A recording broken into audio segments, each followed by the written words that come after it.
ಮಿತ್ರರೇ ನಮಸ್ಕಾರ. ಮಿತ್ರರೇ, ಪಾಕ್ಗೆ ಬ್ಯಾಡ್ ನ್ಯೂಸ್ಗಳ ಧಮಾಕಾವೇ ಇದೆ. ಒಂದು ಕಡೆ ಭಾರತದ ಮಿತ್ರದೇಶವಾದಂಥ ಫ್ರಾನ್ಸ್ ಈಗ ಪಾಕಿಸ್ತಾನಕ್ಕೆ ಜಾಡಿಸಿದೆ.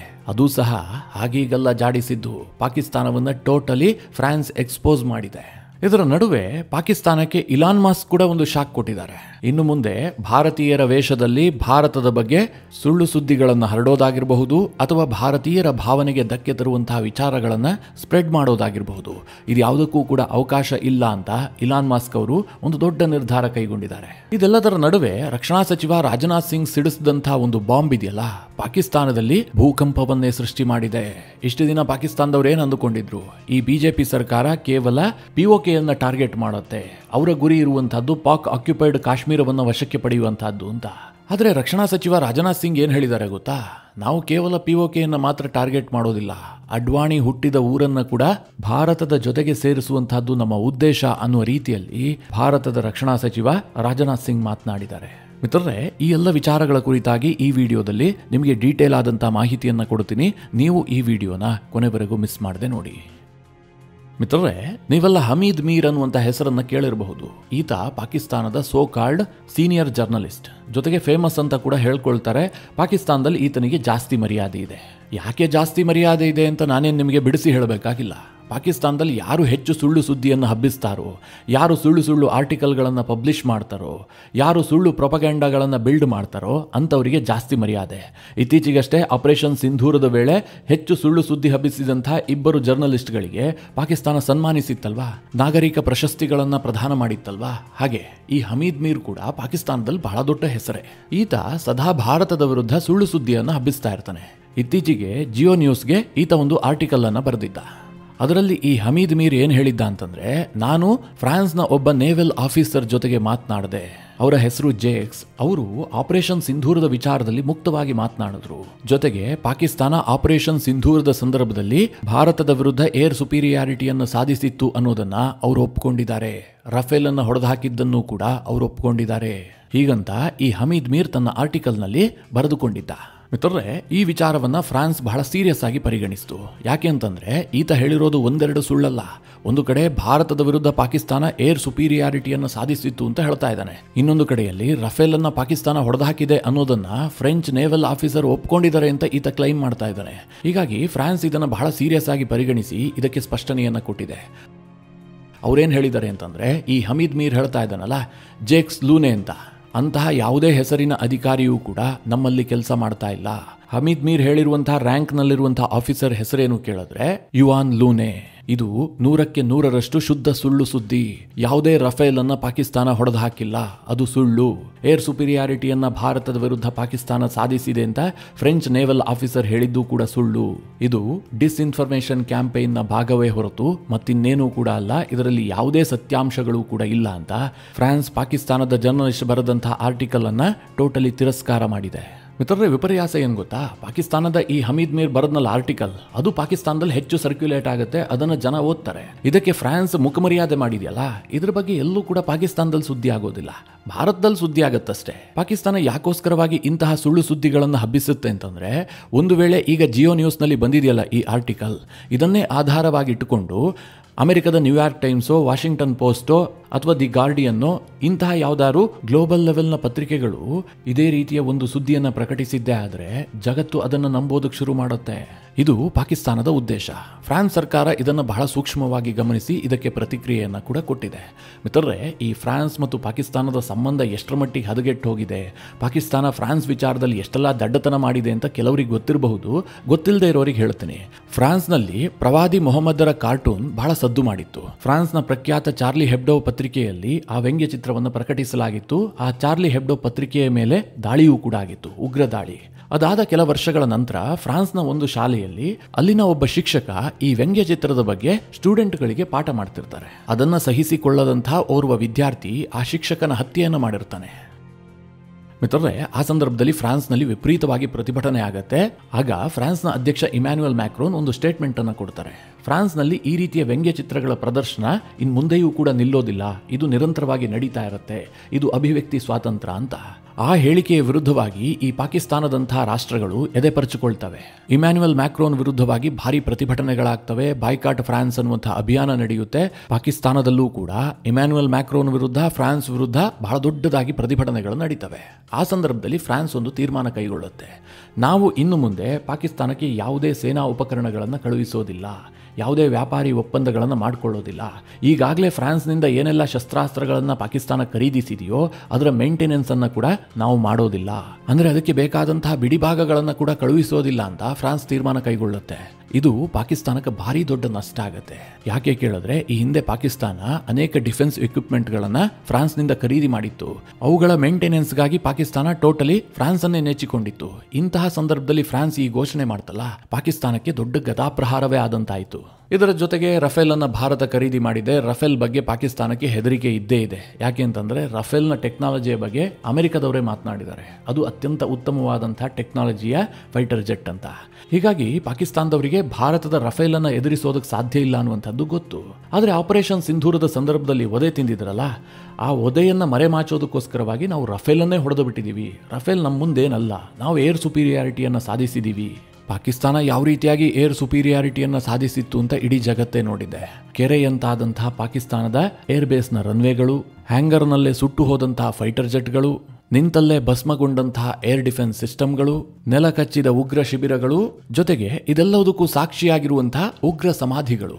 ಒಂದು ವೇಳೆ ಪಾಕಿಸ್ತಾನದವರ ಪ್ರಕಾರ ಇದೇ ಏರ್ ಸುಪೀರಿಯಾರಿಟಿ ಅಂತಾದ್ರೆ ಭಾರತ ಕೂಡ ಅದನ್ನು ಒಪ್ಕೊಳ್ಳುತ್ತೆ, ನಾವೇನು ಅದನ್ನು ಅಲ್ಲ ಅಂತ ಹೇಳೋದೇ ಇಲ್ಲ. ಆದರೆ ಫ್ರಾನ್ಸ್ ಮಾತ್ರ ಈ ರಫೇಲ್ ವಿಚಾರದಲ್ಲಿ ಆಗ್ತಾ ಇರುವಂತಹ ಡಿಸ್ಇನ್ಫಾರ್ಮೇಶನ್ ಕ್ಯಾಂಪೇನ್ ಏನಿದೆ ಅದನ್ನ ಬಹಳ ಸೀರಿಯಸ್ ಆಗಿ ಪರಿಗಣಿಸಿದೆ. ಅದನ್ನ ಒಪ್ಕೊಳ್ಳೋದಕ್ಕೆ ಅವರು ತಯಾರಿಲ್ಲ. ಸತ್ಯ ಏನು ಅನ್ನೋದನ್ನ ಜಗತ್ತಿನ ಮುಂದಿಡ್ತಾ ಇದ್ದಾರೆ. ಮಿತ್ರರೇ, ಇದರ ಜೊತೆಗೆ ಈ ಪಾಕಿಸ್ತಾನದ ಡಿಸ್ಇನ್ಫಾರ್ಮೇಶನ್ ಕ್ಯಾಂಪೇನ್ಗೆ ಬಹಳ ದೊಡ್ಡ ಹಿನ್ನಡೆಯನ್ನ ಇಲಾನ್ ಮಾಸ್ಕ್ ಮಾಡಿದ್ದಾರೆ. ಅದ್ರ ಬಗ್ಗೆನೂ ಕೂಡ ನಿಮಗೆ ಹೇಳಲೇಬೇಕು. ಮಿತ್ರರೇ, ಇವತ್ತಿನ ಸೋಷಿಯಲ್ ಮೀಡಿಯಾದಲ್ಲಿ ಅದು ಫೇಸ್ಬುಕ್ ಇರಬಹುದು, ಯೂಟ್ಯೂಬ್ ಇರಬಹುದು ಅಥವಾ ಟ್ವಿಟರ್ ಇರಬಹುದು, ಅಲ್ಲೆಲ್ಲ ಕಡೆಯಲ್ಲೂ ಕೂಡ ಭಾರತದ ಬಗ್ಗೆ ಬಹಳ ಕೀಳು ಮಟ್ಟದ ಕಮೆಂಟ್ಗಳನ್ನು ನೀವು ನೋಡ್ತೀರಿ. ಆ ಹೆಸರನ್ನ ನೋಡಿದ್ರೆ, ಅಂದ್ರೆ ಆ ಕಮೆಂಟ್ ಅನ್ನ ಯಾರು ಮಾಡಿದ್ದಾರೆ ನೋಡಿದ್ರೆ ಆತ ಭಾರತೀಯನೇ ಆಗಿರ್ತಾನೆ, ಅಂದ್ರೆ ಹೆಸರಿನಲ್ಲಿ ಮಾತ್ರ.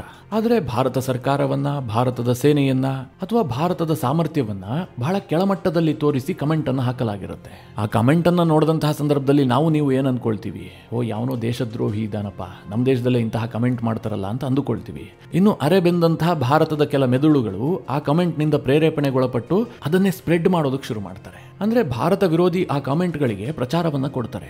ಮಿತ್ರರೇ, ಈ ರೀತಿಯಾಗಿ ಭಾರತೀಯರ ಹೆಸರನ್ನ ಇಟ್ಟುಕೊಂಡು ದೇಶದ್ರೋಹಿ ಕಮೆಂಟ್ ಮಾಡ್ತಾ ಇದ್ರಲ್ಲ, ಇದರಲ್ಲಿ 190% ಭಾರತೀಯರಲ್ಲ, ಇವರೆಲ್ಲರೂ ಕೂಡ ಪಾಕಿಸ್ತಾನದ ಕುನ್ನಿಗಳು. ಯಾಕೆ ಹೀಗಾಗ್ತಾ ಇತ್ತು ಕೇಳಿದ್ರೆ, ಇವ್ರು ಎಲ್ಲಿಂದ ಕಮೆಂಟ್ ಮಾಡ್ತಾ ಇದ್ದಾರೆ, ಇವರ ಮೂಲ ಏನು ಅನ್ನುವಂಥದ್ದು ನಮಗೆ ಗೊತ್ತಾಗ್ತಾ ಇರಲಿಲ್ಲ. ಆದರೆ ಈಗ ಟ್ವಿಟರ್ ಒಂದು ನಿರ್ಧಾರವನ್ನು ಕೈಗೊಂಡಿದೆ.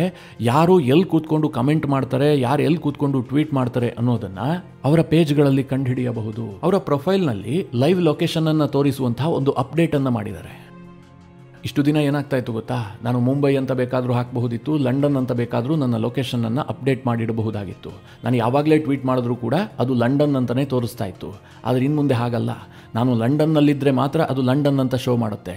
ಒಂದು ವೇಳೆ ಪಾಕಿಸ್ತಾನದ ಇಸ್ಲಾಮಾಬಾದ್ನಲ್ಲಿ ಕೂತ್ಕೊಂಡು ನಾನು ಟ್ವೀಟ್ ಮಾಡಿದ್ರೆ ಅದು ಇಸ್ಲಾಮಾಬಾದ್ ಅಂತಲೇ ತೋರಿಸುತ್ತೆ, ಅಥವಾ ಸೌತ್ ಏಷ್ಯಾ ಅಂತಾದರೂ ಶೋ ಮಾಡುತ್ತೆ. ಮಿತ್ರರೇ, ಟ್ವಿಟರ್ ಇಂತಹ ಒಂದು ದೊಡ್ಡ ನಿರ್ಧಾರವನ್ನು ಕೈಗೊಂಡಿದೆ.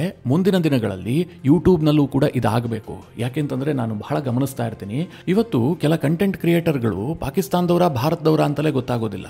ಅಷ್ಟು ಮಾತ್ರ ಅಲ್ಲ, ಇವತ್ತು ನಮ್ಮ ದೇಶದ ಮಟ್ಟದ ಕೆಲ ಸುದ್ದಿವಾಹಿನಿಗಳಿದಾವಲ್ಲ, ಅದು ಇಂಡಿಯಾ ಟುಡೇ ಇರಬಹುದು, ಆಜ್ ತಕ್ ಇರಬಹುದು, ರಿಪಬ್ಲಿಕ್ ಟಿವಿ ಇರಬಹುದು, NDTV ಇರಬಹುದು, ಹೀಗೆ ಅನೇಕ ಚಾನಲ್ಗಳಿದಾವಲ್ಲ, ಇವುಗಳಲ್ಲಿ ಏನಾದರೂ ಒಂದು ಭಾರತದ ಪರವಾದಂತಹ ಸುದ್ದಿ ಪ್ರಕಟಗೊಂಡಿದ್ದೆ ಆದರೆ ಅದು ಯೂಟ್ಯೂಬ್ನಲ್ಲೂ ಕೂಡ ಪ್ರಸಾರಗೊಳ್ಳುತ್ತೆ ಅಲ್ವಾ.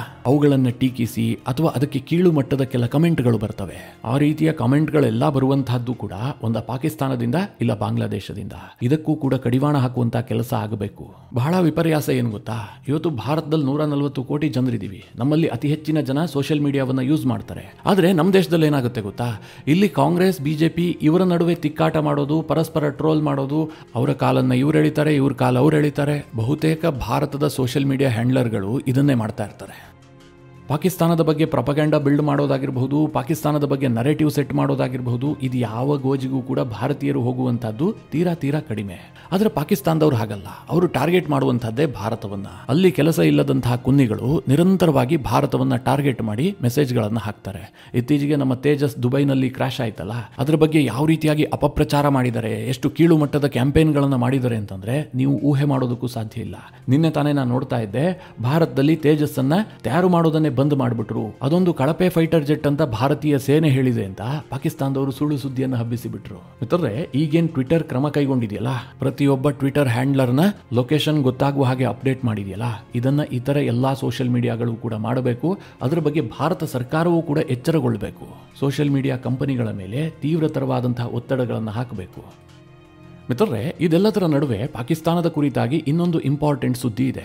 ನಮ್ಮ ರಕ್ಷಣಾ ಸಚಿವ ರಾಜನಾಥ್ ಸಿಂಗ್ ಪಾಕಿಸ್ತಾನದ ವಿಚಾರದಲ್ಲಿ ಒಂದು ಅಣುಬಾಂಬನ್ನೇ ಸಿಡಿಸಿದ್ದಾರೆ. ಅದೇನು ಕೇಳಿದ್ರೆ, ಪಾಕಿಸ್ತಾನದ ಸಿಂಧ್ ಪ್ರಾವಿನ್ಸ್ ಇದೆಯಲ್ಲ, ಅದು ಇವತ್ತು ನಮ್ಮ ಜೊತೆಗೆ ಇಲ್ಲದೆ ಇರಬಹುದು, ವಿಭಜನೆಯ ಸಮಯದಲ್ಲಿ ಪಾಕಿಸ್ತಾನದ ಭಾಗ ಆಗಿರಬಹುದು. ಆದರೆ ಮುಂದೊಂದು ದಿನ ಸಿಂಧ್ ನಮ್ಮದಾಗೋದಿಲ್ಲ ಅಂತ ಏನು ಗ್ಯಾರಂಟಿ? ಅದು ನಮ್ಮದಾಗಬಹುದು ಅನ್ನುವ ಅರ್ಥದಲ್ಲಿ ರಾಜನಾಥ್ ಸಿಂಗ್ ಒಂದು ಸ್ಟೇಟ್ಮೆಂಟ್ ಅನ್ನು ಕೊಟ್ಟಿದ್ದಾರೆ. ಸಿಂಧ್ ಭಾರತವನ್ನ ಕೈಬಿಟ್ಟು ಹೋಗುವಂತಹದ್ದು ಬಹುತೇಕರಿಗೆ ಇಷ್ಟ ಇರಲಿಲ್ಲ. ಉದಾಹರಣೆಗೆ ನಮ್ಮ LK ಅಡ್ವಾಣಿ ಇದ್ದಾರೆ, ಅವರು ಕೂಡ ಸಿಂಧ್ಗೆ ಸೇರಿದಂಥವ್ರು. ಅವ್ರು ಯಾವತ್ತೂ ಕೂಡ ಸಿಂಧ್ ವಿಭಜನೆಯನ್ನು ಒಪ್ಕೊಂಡೇ ಇಲ್ಲ. ಮುಂದೊಂದಿನ ಸಿಂಧ್ ಪ್ರಾವಿನ್ಸ್ ಭಾರತಕ್ಕೆ ಸೇರ್ಕೊಳ್ಬಹುದು. ಹೀಗೆ ಭಾರತದ ರಕ್ಷಣಾ ಸಚಿವ ರಾಜನಾಥ್ ಸಿಂಗ್ ಸಿಂಧ್ ಮೇಲ್ ಕೂಡ ನಮ್ಮ ಕಣ್ಣಿದೆ ಅನ್ನೋದನ್ನ ನೇರವಾಗಿ ಪಾಕಿಸ್ತಾನಕ್ಕೆ ಕನ್ವೆ ಮಾಡಿದ್ರು. ಮಿತ್ರರೇ, ಸದ್ಯದ ಪರಿಸ್ಥಿತಿಯಲ್ಲಿ ಭಾರತ ಯುದ್ಧ ಮಾಡುತ್ತಾ ಇಲ್ವಾ, ಮತ್ತೇನಾದರೂ ಆಪರೇಷನ್ ಸಿಂಧೂರವನ್ನು ಸ್ಟಾರ್ಟ್ ಮಾಡುತ್ತಾ, ಈ ರೀತಿಯಾಗಿ ಯೋಚನೆ ಮಾಡ್ತಾ ಇರುವಂತಹ ಪಾಕಿಸ್ತಾನಕ್ಕೆ ರಾಜನಾಥ್ ಸಿಂಗ್ ಅವರ ಈ ಸ್ಟೇಟ್ಮೆಂಟ್ ಇದೆಯಲ್ಲ, ಸಹಜವಾಗಿ ಒತ್ತಡವನ್ನು ಕ್ರಿಯೇಟ್ ಮಾಡಿರುತ್ತೆ. ಹಾಗಾದ್ರೆ ರಾಜನಾಥ್ ಸಿಂಗ್ ಯಾಕೆ ಈ ಸ್ಟೇಟ್ಮೆಂಟ್ ಅನ್ನು ಕೊಟ್ಟರು? ರಾಜನಾಥ್ ಸಿಂಗ್ ಯಾವತ್ತೂ ಕೂಡ ಡಮ್ಮಿ ಆಗಲ್ಲ ಮಾತನಾಡೋದಿಲ್ಲ. ಅವರೇನೇ ಮಾತನಾಡಿದ್ರು ಕೂಡ ಅದಕ್ಕೆ ವೈಟೇಜ್ ಇದ್ದೇ ಇರುತ್ತೆ. ಯಾಕೆ ಈ ಸ್ಟೇಟ್ಮೆಂಟ್ ಅನ್ನು ಕೊಟ್ಟರು ನೋಡೋದಾದ್ರೆ, ಮಿತ್ರರೇ, ಐತಿಹಾಸಿಕವಾಗಿ ಸಿಂಧ್ ವಿಭಜನೆ ಇದೆಯಲ್ಲ, ಇದು ಅತ್ಯಂತ ದೊಡ್ಡದಾದಂತಹ ಬ್ಲೆಂಡರ್. 1947ರ ಸಂದರ್ಭದಲ್ಲಿ ಈ ಸಿಂಧ್ ಪ್ರಾವಿನ್ಸ್ ನಲ್ಲಿ ಅತಿ ಹೆಚ್ಚಿನ ಸಂಖ್ಯೆಯಲ್ಲಿ ಹಿಂದೂಗಳಿದ್ರು. ಸರಿಸುಮಾರು 28% ಹಿಂದೂಗಳು ಅಲ್ಲಿ ವಾಸ ಮಾಡ್ತಾ ಇದ್ರು.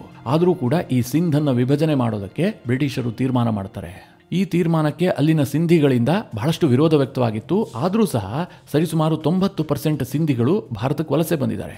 ಇವತ್ತಿಗೂ ಆ ಸಿಂಧಿಗಳ ಕನಸೇನು ಕೇಳಿದ್ರೆ, ಇಂದಲ್ಲ ನಾಳೆ ಆ ಭೂಮಿ ನಮ್ಮದಾಗತ್ತೆ, ನಾವಲ್ಲಿ ಮತ್ತೆ ಹೋಗಿ ನೆಲೆಗಳನ್ನು ಕಟ್ಟಿಕೊಳ್ತೀವಿ ಅಂತ ಕನಸು ಕಾಣುವವರು ಕೂಡ ಇದ್ದಾರೆ. ಇದರ ಜೊತೆಗೆ ಈ ಸಿಂಧ್ ಪ್ರಾವಿನ್ಸ್ ಇದೆಯಲ್ಲ, ಇದು ಭಾರತದೊಂದಿಗೆ ಐತಿಹಾಸಿಕವಾಗಿ ಬೆಸೆದುಕೊಂಡಂತಹ ಪ್ರದೇಶ. ನೀವೆಲ್ಲ ಇತಿಹಾಸದಲ್ಲಿ ಹರಪ್ಪ ಮತ್ತು ಮೊಹೆಂಜೊದಾರೋ ನಾಗರಿಕತೆಯನ್ನು ಓದಿರ್ತೀರಿ. ಈ ಮೊಹೆಂಜೊದಾರೋ ನಾಗರಿಕತೆ ಇದೆಯಲ್ಲ, ಅದರ ಮೂಲವೇ ಈ ಸಿಂಧ್ ಪ್ರಾವಿನ್ಸ್. ನಾವು ಆ ಇತಿಹಾಸಕ್ಕೆ ಇವತ್ತಿಗೂ ಸಹ ಪ್ರಾಮುಖ್ಯತೆಯನ್ನು ಕೊಡ್ತಲೇ ಇದ್ದೀವಿ. ಅದು ನಮ್ಮದು ಅಂತ ನಾವು ಹೇಳ್ಕೊಳ್ತೀವಿ. ಆದ್ರೆ ಪಾಕಿಸ್ತಾನದವರು ಹಾಗಲ್ಲ. ಪಾಕಿಸ್ತಾನದವರು ಯಾವತ್ತೂ ಕೂಡ ನಾವು ಭಾರತ ಮೂಲದವರು, ನಮ್ಮ ಪೂರ್ವಿಕರು ಹಿಂದೂಗಳಾಗಿದ್ರು, ನಾವು ಕನ್ವರ್ಟ್ ಆದವರು ಅಂತ ಒಪ್ಕೊಳ್ಳೋದಿಲ್ಲ. ಅವ್ರೇನ್ ನಂಬ್ತಾರೆ ಗೊತ್ತಾ? ನಾವೆಲ್ಲ ಕೂಡ ಅರಬ್ ಮೂಲದಿಂದ ಬಂದಂತವರು, ನಮ್ಮ ಪೂರ್ವಿಕರು ಅರಬ್ಬರಾಗಿದ್ದರು ಅಂತ ಪಾಕಿಸ್ತಾನದವರು ನಂಬ್ತಾರೆ. ಮಿತ್ರರೇ, ಇದು ಯಾವುದು ತಳಬುಡ ಇಲ್ಲದಂತಹ ಸ್ಟೋರಿ. ಅವರೆಲ್ಲ ಕೂಡ ಭಾರತದವರೇ ಆಗಿದ್ರು. ಭಾರತದ ಒಂದು ಸನಾತನ ಸಂಸ್ಕೃತಿ ಇತ್ತು, ಹಿಂದೂಗಳೇ ಆಗಿದ್ರು. ದಾಳಿಕೋರರ ಹೊಡೆತದ ಸಂದರ್ಭದಲ್ಲಿ ಕನ್ವರ್ಟ್ ಆಗಿದ್ದಾರೆ ಅಷ್ಟೇ. ಆದರೆ ಪಾಕಿಸ್ತಾನದಲ್ಲಿ ಆ ಇತಿಹಾಸವನ್ನ ಮಕ್ಕಳಿಗೆ ಬೋಧಿಸ್ತಾ ಇಲ್ಲ, ಜೊತೆಗೆ ಅದನ್ನು ಅಳಿಸಿ ಹಾಕುವಂತಹ ಪ್ರಯತ್ನವೂ ಕೂಡ ನಡೀತಾ ಇದೆ. ಹರಪ್ಪ ನಾಗರಿಕತೆ ಆಗಿರಬಹುದು, ಮೊಹೆಂಜೊದಾರೋ ನಾಗರಿಕತೆ ಆಗಿರಬಹುದು, ಇದು ಯಾವುದರ ಅರಿವು ಕೂಡ ಪಾಕಿಸ್ತಾನದವರಿಗೆ ಇಲ್ಲ, ಅದವರಿಗೆ ಬೇಕಾಗೂ ಕೂಡ ಇಲ್ಲ. ಜೊತೆಗೆ ಈ ಸಿಂಧಿಗಳಿದಾರಲ್ಲ, ಅವರಿಗೆ ಅವರದೇ ಆದಂತಹ ಭಾಷೆ ಇದೆ. ಅದನ್ನು ಕೂಡ ಈ ಪಾಕಿಸ್ತಾನದವರು ತುಳಿದು ಹಾಕಿಬಿಟ್ಟಿದ್ದಾರೆ. ಪಾಕಿಸ್ತಾನದಲ್ಲಿ ಕೇವಲ ಉರ್ದುವನ್ನು ಮಾತ್ರ ಪ್ರಮೋಟ್ ಮಾಡಲಾಗುತ್ತೆ. ಇದೇ ಕಾರಣಕ್ಕೋಸ್ಕರವಾಗಿ ಬಾಂಗ್ಲಾ ವಿಭಜನೆ ಆಗಿದ್ದಲ್ವಾ, ಬಾಂಗ್ಲಾ ಭಾಷೆಗೆ ಅವರು ಮಾನ್ಯತೆ ಕೊಟ್ಟಿಲ್ಲ. ಬಾಂಗ್ಲಾದಲ್ಲೂ ಕೂಡ ಉರ್ದುವನ್ನು ಹೇರೋದಕ್ಕೆ ಬಂದರು. ಹೀಗಾಗಿ ಬಾಂಗ್ಲಾದ ಅಸ್ಮಿತೆ ಜಾಗೃತಗೊಂಡು ಅದು ಬೇರೆ ಆಯಿತು. ಈಗ ಸಿಂಧಿಗಳ ವಿಚಾರದಲ್ಲೂ ಕೂಡ ಹೀಗೆ ಆಗ್ತಾ ಇದೆ. ಆದ್ರೆ ಮಿತ್ರರೇ, ಪಾಕಿಸ್ತಾನ ಸಿಂಧಿಗಳನ್ನ ಇಷ್ಟು ನೆಗ್ಲೆಕ್ಟ್ ಮಾಡ್ತಾ ಇದ್ರೆ, ಸಿಂಧೂ ಪ್ರದೇಶ ನಮ್ಮ ಜೊತೆಗೆ ಇಲ್ಲದೆ ಇದ್ರೂ ಕೂಡ ಅದನ್ನ ಬಿಟ್ಟಿಲ್ಲ. ನಮ್ಮ ರಾಷ್ಟ್ರಗೀತೆಯನ್ನೇ ತೆಗೆದುಕೊಳ್ಳಿ, ಅದರಲ್ಲೇನು ಹೇಳಲಾಗುತ್ತೆ?